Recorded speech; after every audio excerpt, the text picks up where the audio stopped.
Погледнете на всяка.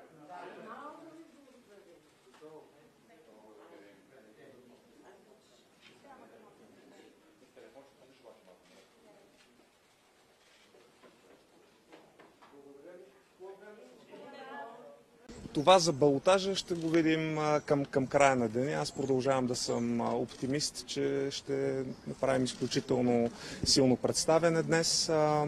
Иначе за какво гласувах? Гласувах за една по-добра, по-уредена, по-добре управлявана София.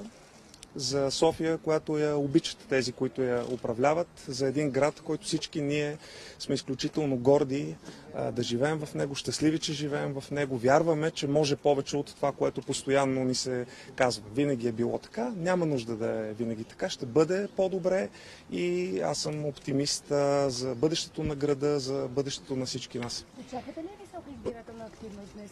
Къде живеете? Аз ли? Ами явно по адрес съм ето и там. По диагонал. Надявам се да има висока избирателна активност, тъй като изборът днес предопределя състава на бъдещият общински съвет, предопределя много неща, които ще се случат или няма да се случат в този град. Така че апелирам всички граждани да бъдат отговорни, да разбират колко много тежи техният глас, защото поправителен няма. Чак след 4 години този един глас той се натрупва и има отношение към качеството на живот на всеки един от нас. Така че не бъдете апатични, излезте, гласувайте, е важно.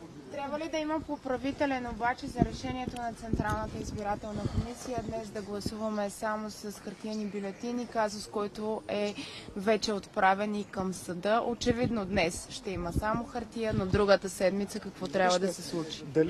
Дали е хартия, дали както се шегувах с пергамент или на камък, отговорността е у нас. Ако излезнем, ще гласуваме с хартия, ще дадем нашия вод, ще упражним най-базовото ни демократично право. Така че със сигурност машините е проблем, че ги махнаха в последния момент. Начина, по който го направиха, е скандален, но това не променя отговорността на всеки един от нас да гласува и възможността да го направи, като се разходи до урните. Това ще повлияе ли по някакъв начин на вашия резултат?